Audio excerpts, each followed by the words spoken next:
सुनो, एक गिलास पानी देना। क्या? एक गिलास पानी ले आओ। ना तो मैं आपकी नौकरानी हूँ और ना ही आपका छोटा भाई जो आपका हुक्म सुनते ही दौड़कर आपके लिए गिलास पानी ले आऊं। मेरे बाप के घर में मेरे एक इशारे पर 10 नौकर हाथ बांधे खड़े रहते थे। ये मत भूलिए कि मैं एक अमीर बाप की एक लौती बेटी हूँ।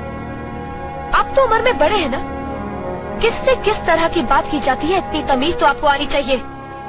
Mind it.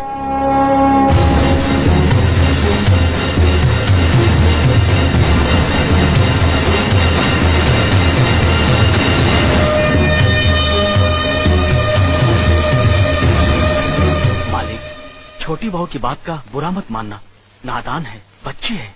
गलती हमारी है मुनीम जी। हमने ऐसी लड़कियों को काम करने को कहा जिसे काम करने की आदत ही नहीं है। बड़े भैया पानी। नकुल, वो ट्रैक्टर रिपेयर करवा लिया ना? जी करवा दिया।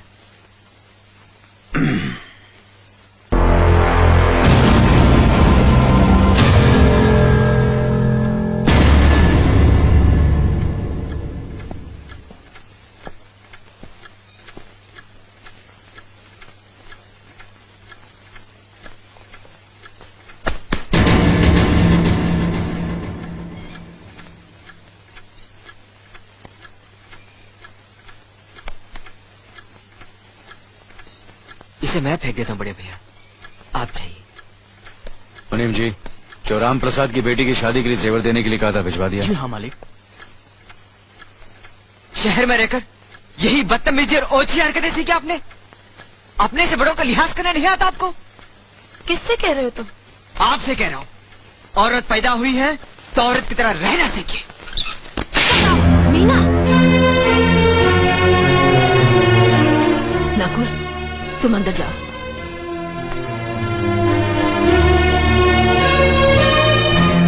पागल हो गई हो तुम? औरत होकर एक मर्द पर हाथ उठाती हो? इतनी ऊंची घराने की बहू होकर ऐसी नीच हरकत, शर्म नहीं आई तुम्हें? कौन सा ऊंचा घराना?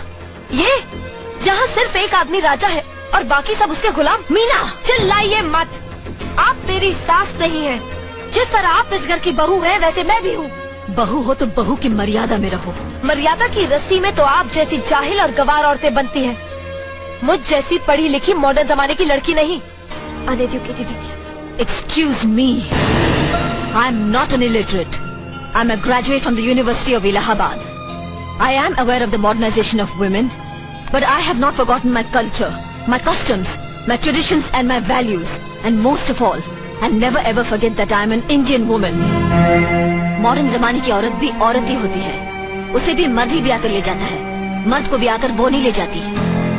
जमाने ख्याल और लिबास बदल देते हैं, औरत की शरीर की बनावट नहीं। लोग तुम्हारे ख्याल की लड़कियों को लज्जत का सामान भले ही समझते हो, इज्जत के काबिल कोई नहीं समझता। इज्जत आज भी उन्हीं औरतों की होती है जिनकी आंखों में हया हो, लाज हो, शर्म हो। हम नहीं कहते कि तुम बंदिशों में रहो, लेकिन अपने दायरे की सीमा को मत भूलो। लड़की जब अपने माँ बाप के घर होती है तब उसके कांधों पर अपने ही घर की इज्जत का बोझ होता है, लेकिन जब वो बहू बनकर ससुराल जाती है तब उसके कांधों पर एक नहीं 2 परिवारों की इज्जत का बोझ होता है। आज जिस तरह तुमने नकुल को तमाचा मारा है, अगर उसी तरह उसका भी हाथ उठ जाता तो तुम्हारी क्या इज्जत रह जाती? कभी सोचा तुमने? क्या बात है मीना?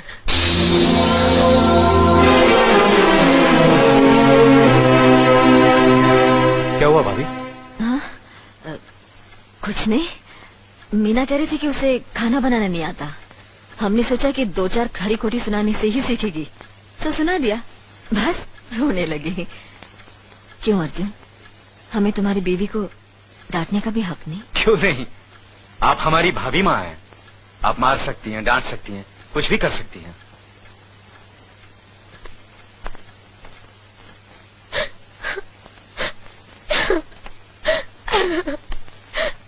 मैंने भूल की जो मैं लोगों के बीच आ गई। मेरी तो इस घर में कोई इज्जत ही नहीं है। जब देखो तो सब मेरी इंसल्ट करते रहते हैं। मैं कब से रो रही हूँ, तुम पूछ भी नहीं रहे हो कि मैं क्यों रो रही हूँ। बेकार हो रही है तो कौन पूछेगा? अच्छा, तो मैं तुम्हारे लिए और इस घर के लिए बेकार हो गई हूँ। अरे बेकार तो तुम हो गए अपने परिवार के बीच में रहकर। मैं कब से बोले जा रही हूँ और तुम हो के सुन ही नहीं रहे हो। इंसान की चीख सुनकर लोग शुभ अशुभ का विचार करते हैं, लेकिन जब मेंढकी को जुकाम होता है उसकी चीख की कोई परवाह नहीं करता। ये मत भूलो कि जब मेंढकी चिल्लाती है तो आंधी और तूफान आते हैं। आंधी और तूफान आएंगे तो उसका नतीजा तुम्हें ही भुगतना पड़ेगा। तो फिर ठीक है, अब मैं तुम्हारे साथ तब भी रहूंगी जब तुम मेरे साथ मेरे डैडी के घर रहोगे।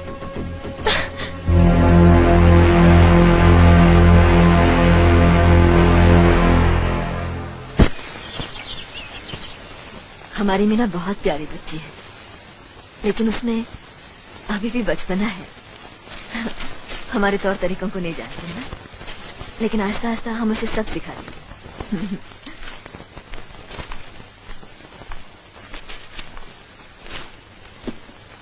बड़े भैया, ये अपने घर जाना चाहती है। जाना भी चाहिए, 4-5 महीने हो गए, मायके की याद भी आती होगी इसे। और अर्जुन, तुम्हारे ससुर जी तुम्हें कई बार बुला चुके हैं, तुम भी कुछ दिनों के लिए हो आओ, तुम्हारा मन भी बहल जाएगा। अगर ये वापस लौटने के लिए जा रही होती तो मैं जरूर जाता, मगर ये तो हमेशा के लिए इस घर से जा रही है। कैसी बातें कर रहे हो? अगर तुम दोनों के ख्यालात एक दूसरे से नहीं मिलते तो इस मामले को घर की 4 दीवारी में बैठकर आपस में सुलझा लेना चाहिए। बहू शहर की पढ़ी लिखी लड़की है, उसे गांव के रीति रिवाज के बारे में क्या मालूम? ये तो तुम्हारा फर्ज बनता है अर्जुन कि तुम उसे हमारे तौर तरीके सिखाओ। सिखाने से कोई फायदा नहीं बड़े भैया, ये खुद को इस माहौल में डालना ही नहीं चाहती, इसलिए भेज रहा हूं। अच्छा, तो तुमने फैसला भी कर डाला?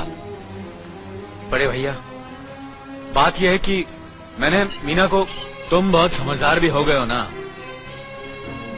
तो फिर तुम्हें इतना तो समझ लेना चाहिए, अगर बहू अपने आप को बदल नहीं पा रही है तो तुम बहू के मुताबिक बदल जाओ। आखिर वो तुम्हारी पत्नी है, उसका साथ देना तुम्हारा धर्म है, तुम्हारे भरोसे ही तो उसने अपनी सारी जिंदगी सौंप दी तुम्हें।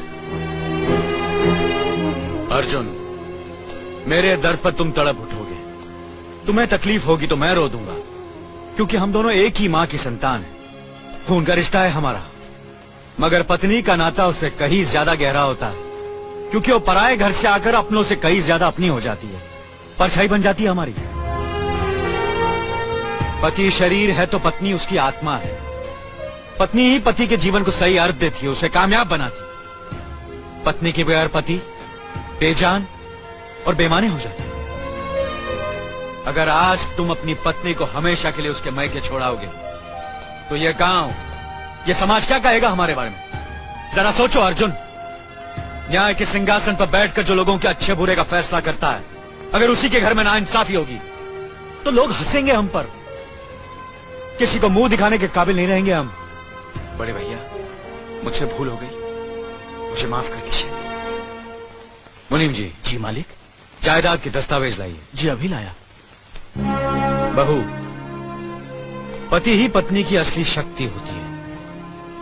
हमारे पुरखों ने कुल धर्म पत्नी के बारे में कहा है, जो पति के काम में उसकी मददगार हो, उसे अच्छी सलाह दे, जो दासी की तरह उसकी सेवा करे, माँ की तरह उसे खिलाए पिलाए, लक्ष्मी का रूप और धरती की तरह उसमें सहन शक्ति हो, वही आदर्श पत्नी होती है।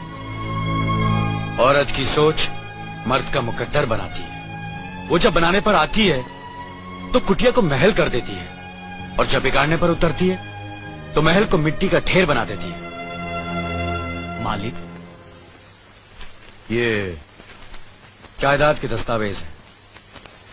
हमारी जमीन जायदाद कहां कहां है और कितनी है, उसका हिसाब किताब ना बाबूजी को मालूम था, ना हम तीनों भाइयों को मालूम है। बहू, तुम पढ़ी लिखी हो, आज से इसका हिसाब किताब तुम देखोगी। लक्ष्मी जी। अपनी चाबियों का गुच्छा और ये कागजात बहू को दे दो।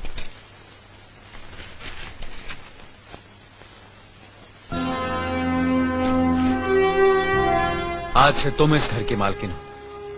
तुम जहां कहोगी, जिस कागज पर कहोगी, हम तीनों भाई चुपचाप आंख बंद करके दस्तखत कर देंगे। जैसा कहोगी वैसा ही करेंगे। बस एक ही विनती है बहू, हम तीनों भाइयों को अलग करने का ख्याल अपने मन में कभी आने मत देना।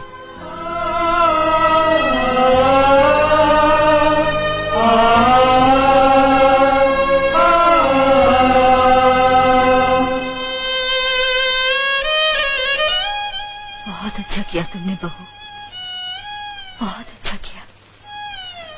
इनकी आंखों में आंसू देखने की हमने सपने में भी उम्मीद नहीं की थी, लेकिन तुमने हमें दिखा दिया। बहुत अच्छा किया तुमने, बहुत अच्छा किया।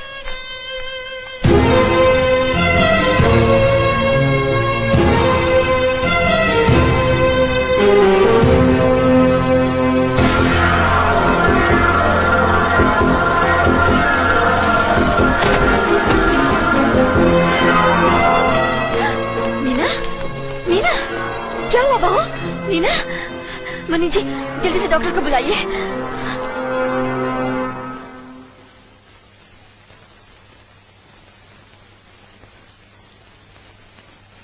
घबराने की कोई बात नहीं, ये माँ बनने वाली है।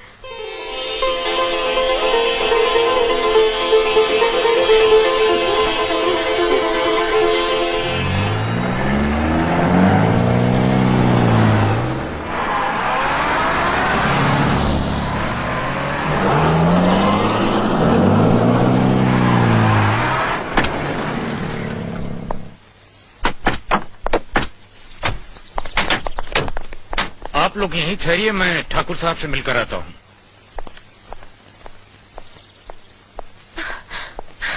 डैडी, डैडी, कैसी हो बेटी? व्हाट अ प्लेजेंट सरप्राइज, आने की खबर भी नहीं की।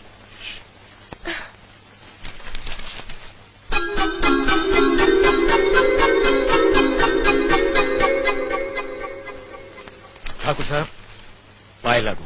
समधी जी आप अचानक यहाँ कैसे? तशरीफ रखिए, बैठिए ना। आपके बराबर बैठने की मैंने कभी गुस्ताखी नहीं की, तो आज कैसे करूंगा? बहुत दिनों बाद हम लोग मिल रहे हैं। कहिए आपका कारोबार कैसे चल रहा है? आपकी कृपा और आशीर्वाद से ठीक ही चल रहा है।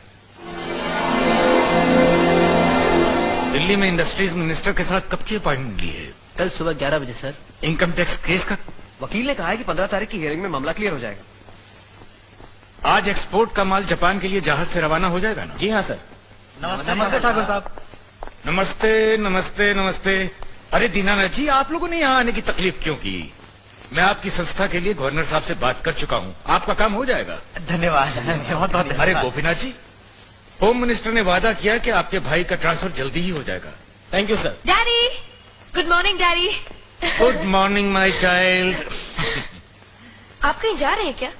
हाँ बेटी, एक जरूरी काम से दिल्ली जा रहा हूँ, अपना ख्याल रखना। ओके। Okay, bye. पास में ही फैक्ट्री के लिए जमीन देखने आया था, सोचा आपके दर्शन करता चलूं। अब इजाजत दीजिए। इतनी जल्दी कैसे जा सकते हैं आप? भोजन तो करते चाहिए। माफ कीजिए, आप तो जानते ही हैं, बाप बेटी के घर का खाना तो क्या, पानी भी नहीं पी सकता। शहर में रहकर भी अभी भी आप इन बातों को मानते हैं? शहर में रहूं या गांव में, मैं अपनी परंपरा और संस्कार कैसे भूल सकता हूं? आखिर मैंने इसी मिट्टी में जन्म लिया है। अच्छा, चलता हूं। अजी, कम से कम बेटी से मिलकर उसकी कुशलता तो पूछ लीजिए। ये क्या कह रहे हैं आप? मैं इतना ऊंचा नहीं हूं कि अपनी बेटी की कुशलता पूछकर आपका अपमान करूं। ठाकुर साहब, ये तो मेरी बेटी का सौभाग्य है कि वो इस मंदिर जैसे पवित्र घर में बहू बनकर आई, और फिर आपकी छत्र छाया में तो वो कुशल हो गई ही। राम राम। राम राम। बेटे, जिस तरह तुम मैके में चहकाती रही हो ना, वैसे ही अपनी ससुराल को भी महकाती रहना। जी।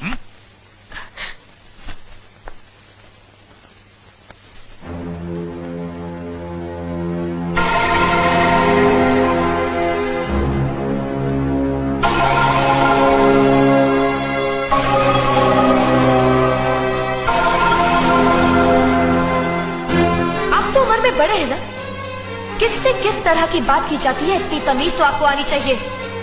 Mind it, mind it, mind it, mind it, mind it. बड़े भाई, मुझे माफ कर दीजिए। क्या हुआ? मुझे माफ कर दीजिए। ये क्या कर रही हो?